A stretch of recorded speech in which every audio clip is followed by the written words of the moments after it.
Kinabukasan ay ang agang nagising ng tatay. Maging sila kuya noon ay napakaagang nakatunganga sa may harap ng silid ko.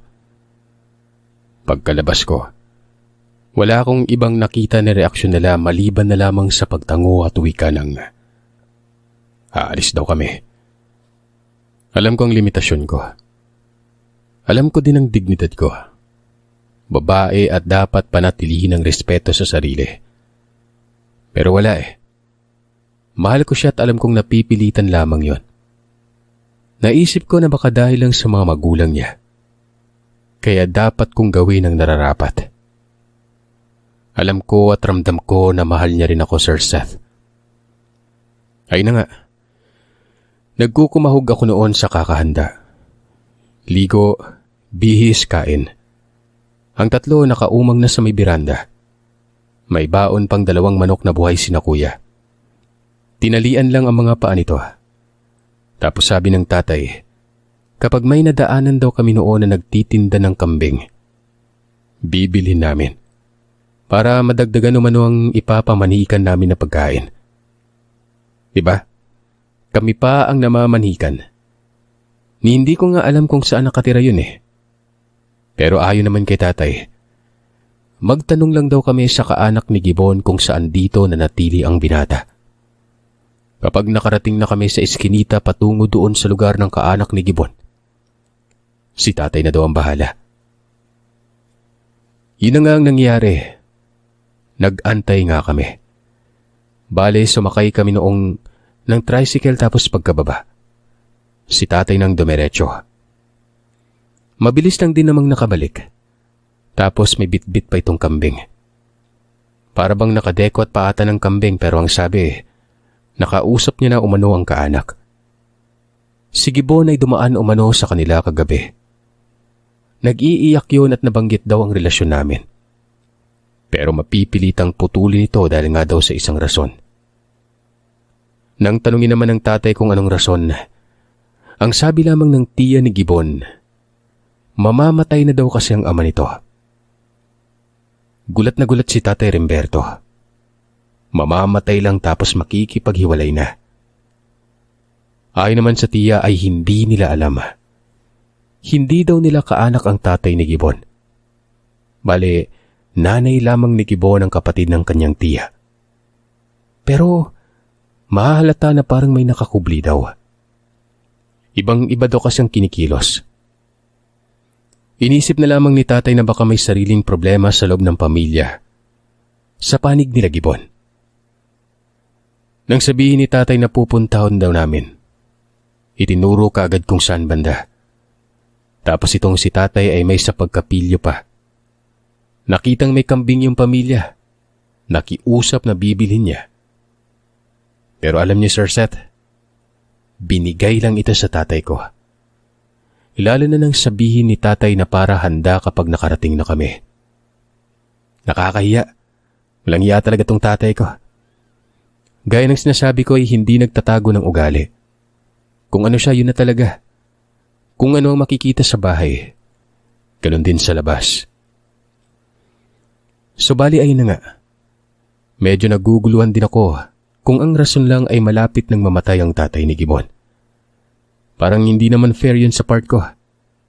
Naisip ko pa nga noon na kapag si tatay siguro yung mamamatay, nako, hindi ko ito hihiwalayan.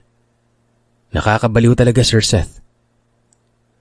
Bukid na bukid ang lugar nila Gibbon. Sakop na ito ng sugod. Basta mahabang biyahe na may mahabang paglalakad din. Haba lang sinakyan namin. Panay reklamo pa si Guloy kasi nga siya ang pinabitbit ni tatay sa kambing. Pero in fairness, bilib ako sa mga kuya ko kasi nga ayaw nilang nalulungkot ako. Dati pa naman ng mga bata pa kami, inaaruga nila ako at kung saan-saan nalang dinadala. Basta't pinag-aagawan pa nga ako nila Kula, Guloy at Kuya Bong minsan eh. Tapos nag-aaway pa sila.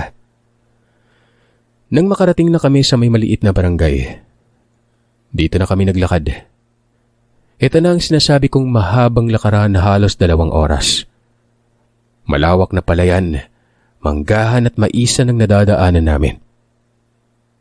Isipin niyo sir, at maaga kaming umalis pero nakarating kami malapit na talaga sa nayon nila Gibbon. Hapon na. At kung hindi nga ako nagkakamali noon, mag-alas 2 na eh. Napadaan na nga kami noon sa magkakasunod na bahay tapos nakakita ako ng daanan na sementado. Tingin ko patungong sugod yun eh. Nakakainis isipin na may maayos naman na daan pero malayo nga lang. Lilibot pa kasi. Doon ay inaasahan na namin na baka ito na yung lugar. Ang sabi kasi ng habal driver, ang unang nayon na mararating namin, yun na yun. May pangalan pang nabanggit at tumutugma ito sa sinabi ng tiya ni Gibbon. Si tatay ang nagtanong sa kung saan nakatira ang pamilya nila Gibbon noon pero ang unang taong nilapitan, nagkibit balikat na para bang may agam-agam. Matapos lang magtanong ng tatay, kung kaya naman doon sa may matanda na humihitit pa ng tabako sa gilid ng tubaan. Sumimangot naman ang mukha nito. Mahaba bigote nito, talos hindi na nga makita yung bibig niya eh. Tumayo ito at naglakad habang kinakawayan kami. Pinapasunod kami dito. Hanggang sa makarating sa lilim ng isang puno na hindi ko matukoy kung ano. At yung tabi bahay ng matanda. May lumabas kasing babae na may hustong edad sa mumunting bahay na yon at sinangbit itong matanda na tatay. Tapos nagtanong kung ano ang sadya namin. Wala anak. Pumasok kayo sa loob at parang masama pa ata ang panahon. Hali kayo. Sumunod kayo sa akin. Doon pa tayo sa unahan. Anak pala ng matanda yung babae. May bata din doon na animoy apo naman niya ito. Nagpakilala ang matanda pero pangalanan na lamang natin siyang Mang Enteng. Patuloy lamang kami sa paglalakad hanggang sa makarating sa may maisan. Hinangat ni Mang Enteng ang kanyang kamay at duro sa malayo. Ang sabi ng matanda ay doon daw banda nakatira sila Gibbon. Pero bakit daw kami dumaan sa ibang direksyon? May ibang daan na naman umano na maayos. Napansin niya kasing galing kami sa liblib. Ang sabi naman ng tatay ay yun daw ang mas madali. Yung nabanggit ko kanina. Hanggang sa sinabi ng matanda na kung may sadya daw kami sa lugar, huwag na lang itutuloy. Dahil ang pamilya umanong sinasabi namin noon, hindi normal. Balitang aswang umano at talagang iniiwasan ito sa lugar. Hindi ba daw namin alam gawa ng parang masaya pa kami sa paglalakbay patungo doon? Nagkatitigan kaming lahat. Sumabat si tatay. Sinabi nitong wag naman umanong magbiro si Mang Enteng. Wala naman daw katotohanan ng aswang.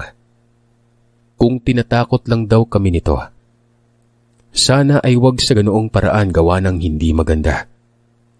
At hindi din matitinag si Tatay Remberto kung ganong klaseng pananakot lang. Hindi ako nagbibiro. Iyong sinasabi ninyong si Gibbon, hindi ba niya nabanggit na lumayas siya dahil lang dito? Mabait ang batang iyon. Maging yung nanay ay napakabait. Ito lang namang angkan ng kanyang tatay niyang aswang eh. Hindi ako sigurado pero yun kasi ang mga naririnig ko mismo sa nanay ni Gibbon. Lumayas yon pero sinundo ng asawa. Dito pumislit mismo sa bahay ko. Kamakailan lang nangyari. Kung hindi ako ay nagkakamali noon ng Nobyembre. Nako, nagtitipon-tipon ang angkan ng tatay ni Gibbon. Mamamatay na daw kasi. Sana naman ay wag si Gibbon ang pasahan kasi nakakaawa.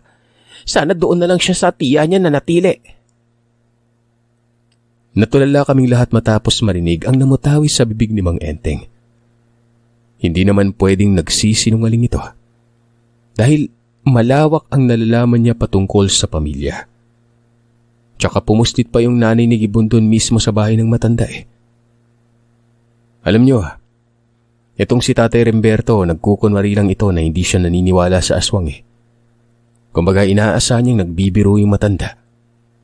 Pero ang totoo naniniwala talaga ito. Kasi nga siya din ang nagkikwento sa amin na nakakita na siya ng aswang ng binata pa siya nun eh. Kamuntikan pa nga umanong madali ang kapatid nilang bunso. Dito ay naintindihan ko na ang lahat. kung bakit nakikipaghiwalay sa akin si Gibbon. Ayaw nitong may mangyari sa akin.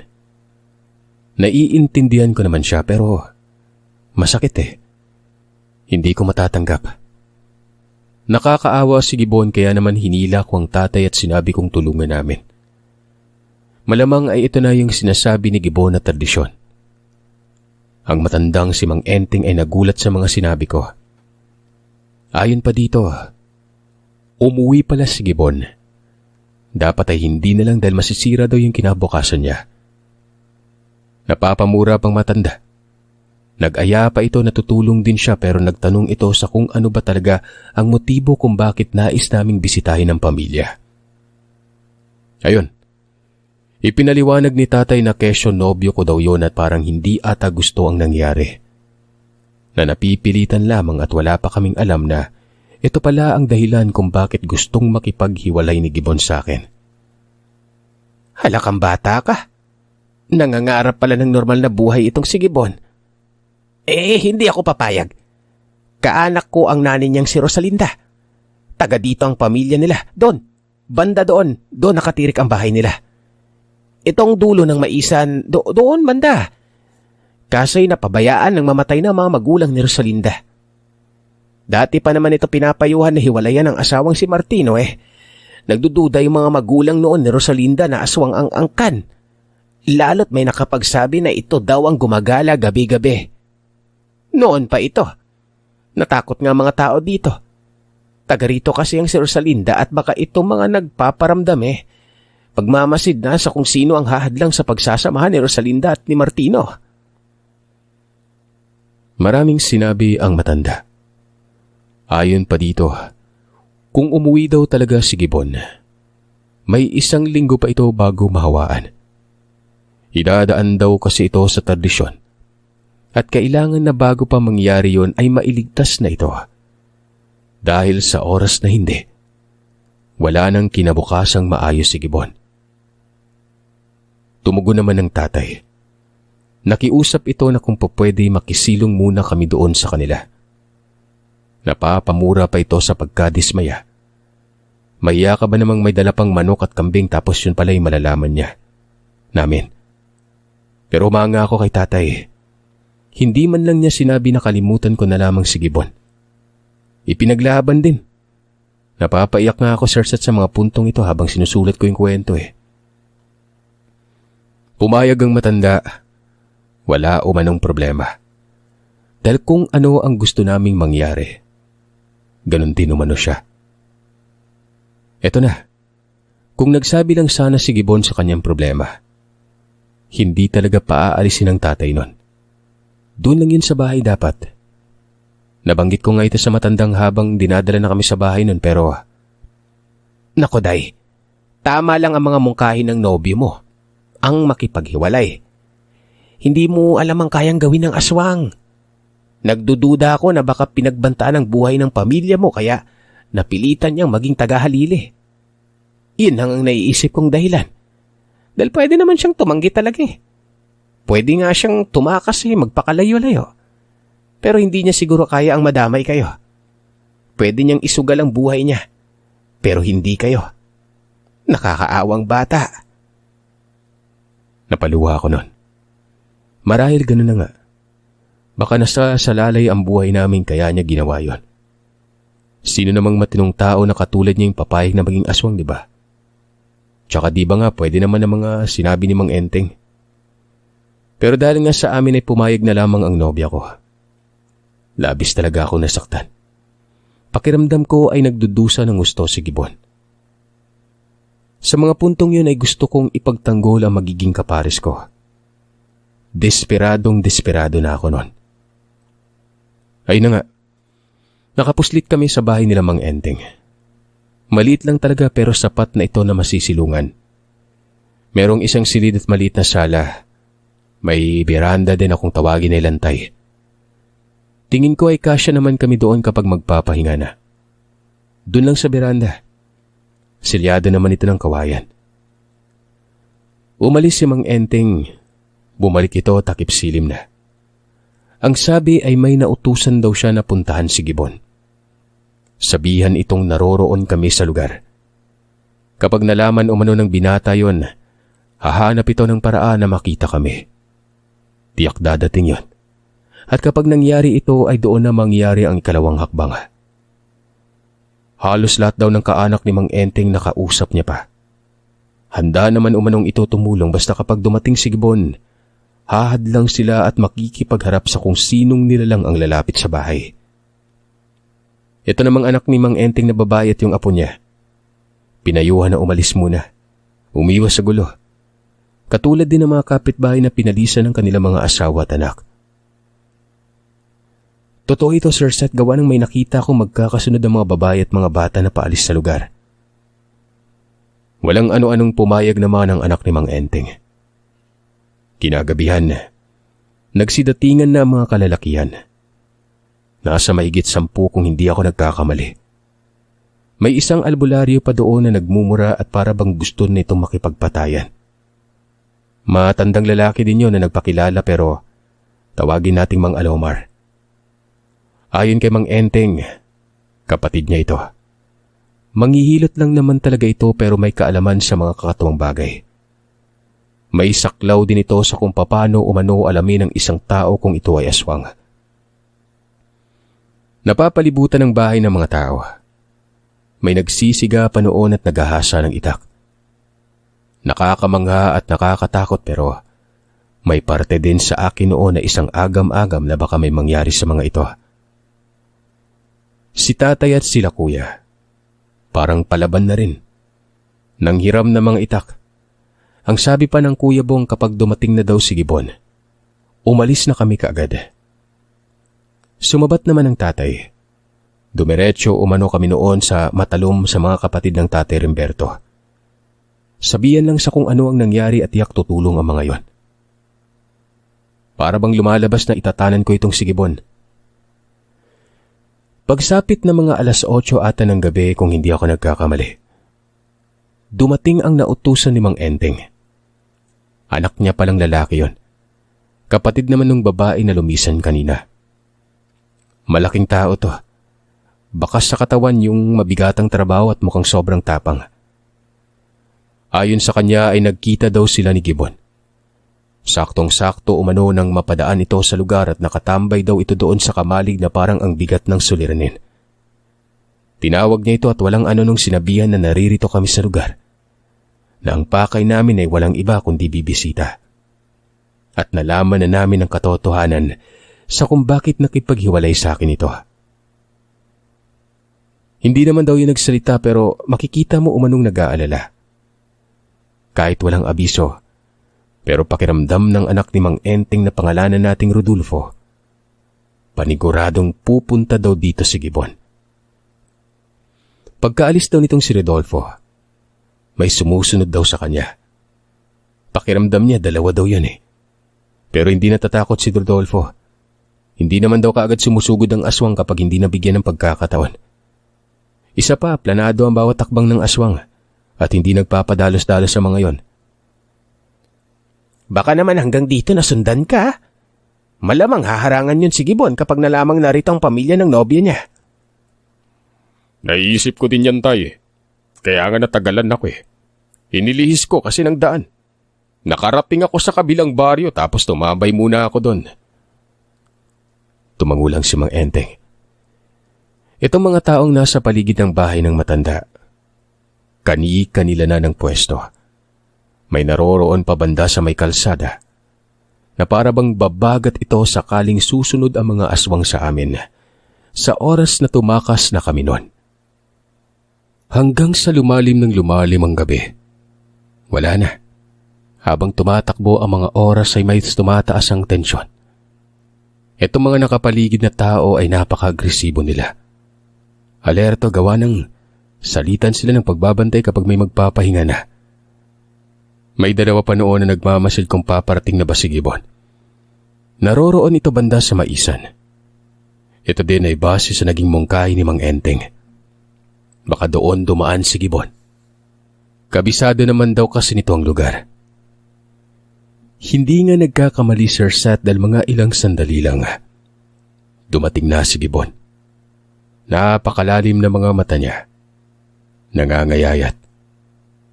Napahagulgul talaga ako ng iyak habang sinasalubong ito pero ayun, galit. Ang sabi ay bakit pa daw kami sumunod. Malalagay lang daw sa panganib ang buhay namin. Pwede pang madamay ang mga residente sa lugar. At mawawala ng saysay ang pagsusugal niya sa buhay niya para sa amin nun. Parang gusto ko siyang sampalin. Sabi ko kung sumusugal siya mas lalo na kami. Mas lalo na ako.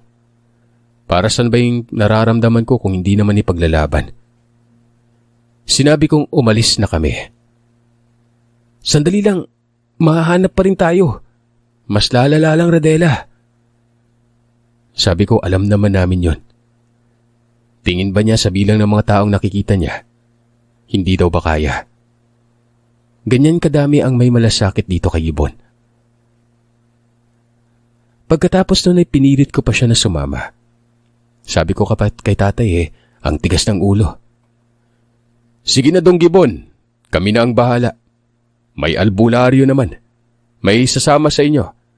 Itong anak ni Mang Enteng tsaka yung dalawa kong mga anak na lalaki. Inday Radela, huwag kayong dadaan sa bahay Diretso sa Matalom. Hindi nakakibo si Gibon. Tumangulang ito at kaagad nang sumunod sa akin. Sinalubong naman kami ni na Kuya Guloy at Kuya Bong tapos may sumalubong pa patungong kalsada.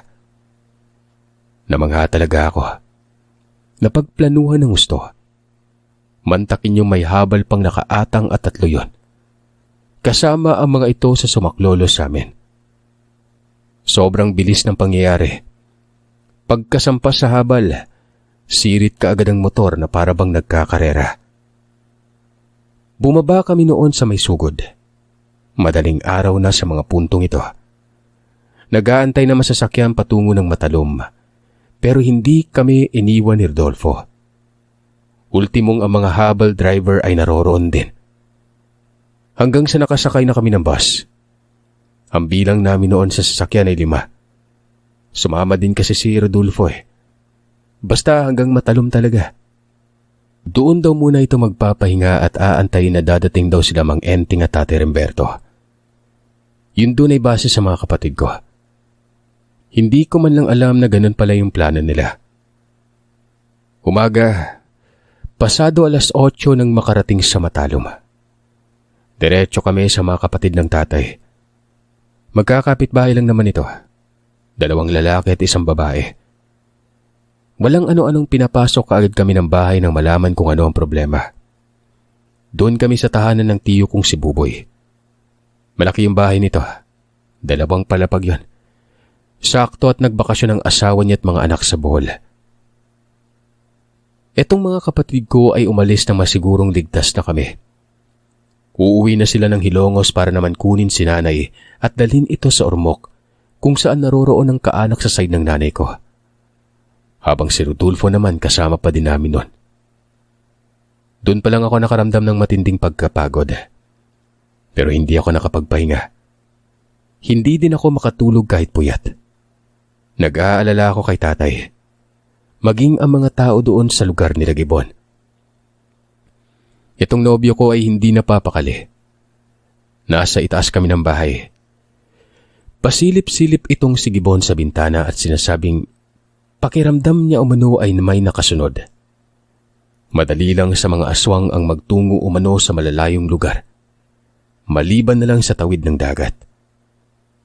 Kako naman siguro ligtas kami doon. Bukod sa maraming tao, itong bahay hindi madaling mapasok Mataas ang bakod nito na lampas tao. Tapos naroroon pa ang mga kapatid ng tatay ko. Yung isa ay si Tio Armilo. Habang yung babae naman si Tia Aina. Itong mga nabanggit kong mga personalidad ay mga ginamit ko lang na pangalan. Lahat. Maliban na lamang sa mga lugar kasi nga dito talaga nangyari ang karanasan ko. Dapat hindi na lang Alam mo ba kung anong klase yung kayang gawin ng angka ng tatay ko? Iisa lang ako, Radela. At kapalit nito marami. Sabi ko, inulit niya lang yung mga sinabi ko. Sumugal na nga yung marami para maligtas siya. Hindi pa ba malinaw para sa kanya na ipinaglalaban siya ng mga tao noon. Makulit si Gibbon. Sabi ko kung mahal niya talaga akong tunay, kahit anong mangyari ay gagawin niya anuman ang para sa akin. Pasensya na, Rodela. Ayaw ko lang kasing mapahamak kayo. Kung hindi ako nagkakamali, may 3 nasa liblib lang banda. Nararamdaman ko sila. Hindi na ako nagsalita nun. Naiintindihan ko si Gibbon. Hindi din biro ang malagay sa ganung sitwasyon. Tsaka hindi nakapagtataka kung may nararamdaman siya sa paligid nun. Malamang dahil nga kabisado niya yung mga aswang eh. Pagsapit ng tanghali, dumating si nanay. Kasama niya yung mga kapatid ko. Napagalitan ako ng gusto. Ultimong si Gibbon, inulan ito ng sermon. Dapat umano ay sinabi na lang ang nangyari na magawa ng paraan. Hindi yung kinukubli tapos ngayon, napadalaw pa daw kami sa lugar. Kung inamin lamang ni Gibbon ay tutulong naman daw si nanay nun. Maraming mga sinabi si nanay. Walang kumibo sa amin. Wala din naman kasing marason pang iba dahil nangyari ng lahat. Dumating naman mga pasado 2:00 sila Tate Remberto, Mang Enteng at Mang Alumar. Ang sabi ni Mang Enteng ay may sumubok daw na manghamak sa kanilang aswang. Pero dahil nga sa bilang nila noon, umatras na lamang itong bigla. Pero nag-iwan daw yun ng pagbabanta. Pagsisisihan umano ang pakikialam. Ang mga tao daw doon sa bukid ay nakahanda pa rin sa anumang banta. Ang kanilang mga pamilya ay hindi pinapauwi. Pero sa tingin ni Mang Enteng, wala na daw magtatangkang aswang doon. Sabi naman ni Mang Alumar ay tama si Mang Enteng. Hindi umano mag-aaksay ng oras sa mga aswang sa mga tao doon na hindi naman importante. Walang ibang sadya ang mga ito kung hindi ang kunin si Gibbon. Yung inaasahan na doon magaganap sa bukid ng malaking gulo. Mangyayari na umano ito sa lugar ng Matalom. Kahit pa daw may mga residenteng nakatira, makikipagtablahan ang mga ito. Nagtataka ako kung bakit ganoon kaselan para sa kanila si Gibbon. May iba namang mapipili eh. May mga kapatid itong si Gibbon. Pero bakit siya, di ba? Iho, may nabanggit pa sa iyo ang nanay mo. Bakit nga ba ikaw yung napili? Pasensya na po sa abala, Mang Alumar ah. Pero ito po yung dahilan kung bakit. Kasi po noong pagkapanganak sa akin, may sinagawa ng ritual. Hindi mabubuhay ang binhi ng aswang sa iba. Sa akin lang. Kaya nga umalis ako eh. Yung paryente ng tatay ko, yun ang gumawa ng ritual. Nasa kanyang huling seremonya kapag pinatay yun, hindi matutuloy ang pagpapasa. Wika ni Gibbon. Ayon naman kay Mang Alumar, kailangan palang unahin yon. Itong sinasabi ni Gibbon, Sir Seth, na may hawak ng huling seremonya. Ito umano ang pinunong aswang. Base din ito sa pagsasalaysay ni Gibbon matapos magsalita ni Mang Alumar. Pangalanan natin itong Aling Docelia. Ito umano ang pumipili sa kung sino ang papasahan sa loob ng isang pamilya. Dahil sa bawat pamilya umano, iisa lang dapat ang aswang sa ang kanila. Iisa lang ang ipinagkakaloob na binhi na manggagaling naman kay Aling Docelia.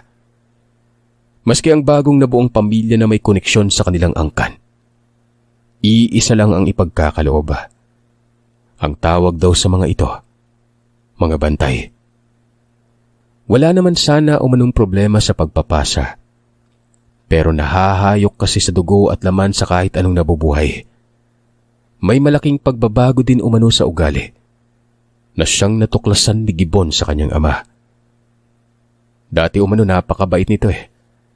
Lalo na noong manaliligaw pa sa nanay niya pero nang maging aswang, hindi na halos lumalabas ng bahay. Lalabas lang ito kapag ginugutom sa dugo at laman. Lalo na kapag sinusumpong.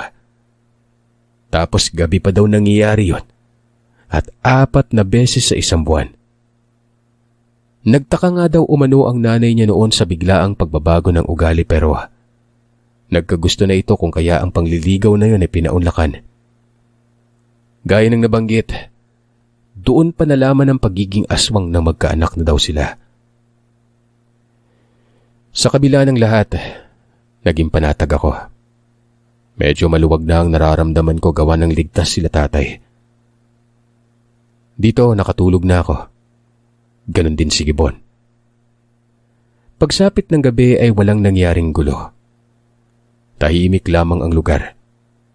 Sila tatay at iba pa ay nasa baba. Kami naman ni Gibbon at sinanay ay nasa ikalawang palapag. Nagtanong ako kay Gibbon sa kung may nakamasid ba. Tumangulang ito at sinabing hindi daw siya lulubayan ng mga kaanak niya. Pasado 4:00 ng madaling araw nang lumabas ng gate itong si Rodolfo. Nautusan niyo na suriin ang kakahuyan. Sa kabilang parte ng kalsada. Makahoy na kasi ang tapat. Ang mga kapitbahay ay magkakahilera. May nasa tapat din naman pero panaka-naka na doon.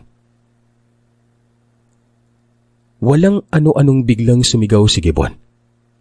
Ang sabi ay si Rodolfo umano ay pinagtutulungan ng mga aswang. Malakas ang pagkakasigaw na yon kaya nakabulabog talaga. Ultimong yung mga aso sa kapitbahay nagkahulan. Kitang-kita ko si Rodolfo. Pinagtutulungan nga ito ng 3 aswang. At sugatan yun. Dito ay naglabasan na sila Mang Enteng. Silang lahat. Nagkagulo sa may kabilang parte ng kalsada. Sa kauna-unahang beses ay nakakita ako ng aswang. Buong akala ko tao lang na may mapupulang mga mata eh. Yun din naman kasing naririnig ko sa mga kwento dati. Pero mabalahibo ang mga yon. Napakaitim. Parang mga pusa kung kumilos. Nagkakahabulan nga dun eh. Ito namang mga kapitbahay pagkalabas at nang makita yung mga aswang. Nagkasigawan. Kabi-kabila ang flashlight. Kitang-kita ko nang sinundan nila tatay ang 3 aswang sa kakahuyan. Si Rodolfo ay inaalalayan ng kanyang amang si Mang Enteng. Dali-dali kaming bumaba nun. Nakakawindang ang mga tinamong sugat ni Rodolfo. Ang lalaki. Meron sa balikat, may bisig, may kagat pa sa leeg. Tapos putlang-putla siya nun eh. Yung panga niya nakatabingi din na parang hinampas na mabigat na bagay. At yun ang dahilan. Kaya hindi ito nakasigaw.